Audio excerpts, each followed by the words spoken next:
বরিশালের ঐতিহ্যবাহী পিঠা পাকান পিঠা। আজকে আমি রাজকীয় স্বাদের পাকান পিঠা দেখাবো। আটা ময়দা দিয়ে নয়, বানিয়েছি সুজি দিয়ে। আসুন দেখে নেওয়া যাক কীভাবে বানিয়েছি। হ্যালো এভরিওয়ান, আসসালামু আলাইকুম, ওয়েলকাম টু মাই চ্যানেল আমার রান্নাঘর। প্রথমে আমি হাফ কেজি দুধের ভিতরে দিয়ে দিয়েছি 1 চিমটি লবণ এবং 2 টেবিল চামচ ঘি দিয়ে সুজি দিয়ে তারপরে এটা ভালোভাবে সিদ্ধ করে নিয়েছি। পরে একটি ট্রের ভিতরে সুজিটি ঢেলে 1 চামচ বেকিং পাউডার দিয়ে এবং 2 টেবিল চামচ ঘি দিয়ে সুন্দরভাবে মথে নিয়েছি। তার মাঝে আমি একটি কড়াইয়ের ভিতরে 3 কাপ পরিমাণে পানি এবং 2 কাপ পরিমাণে চিনি দিয়ে গরম মশলা এবং এলাচি দিয়ে বলক তুলে নিয়েছি। যখন হয়ে গিয়েছে তখন আমি এটাকে এক সাইডে রেখে দিয়েছি। তারপরে সেই মথে নেওয়া সুজিটাকে আমি একভাবে ছোট ছোট করে লেচি কেটে নিয়েছি, যেমন পিঠাগুলির সাইজ এক রকমের হয় তাই সুন্দরভাবে এক একটি ফুল বা ডিজাইন করে আমি এগুলিকে বানিয়ে নিয়েছি। দেখুন কিভাবে বানিয়েছি।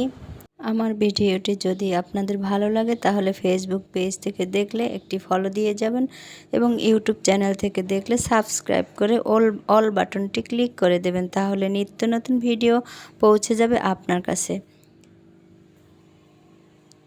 আমার পিঠাগুলো বানানো শেষ হয়ে গিয়েছে।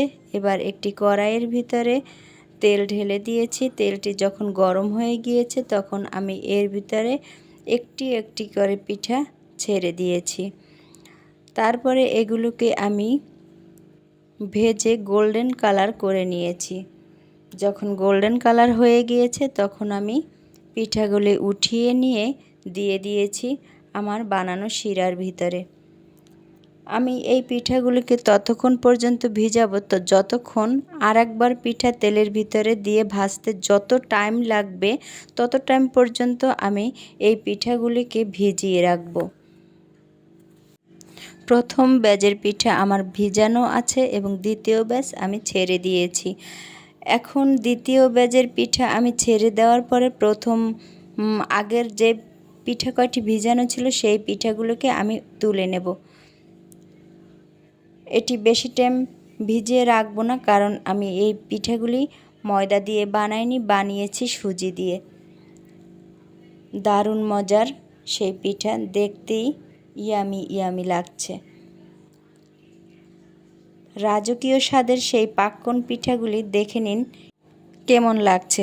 যদি আপনাদের ভালো লাগে তাহলে কমেন্টে অবশ্যই জানাবেন। আর এটি বরিশালের পিঠা।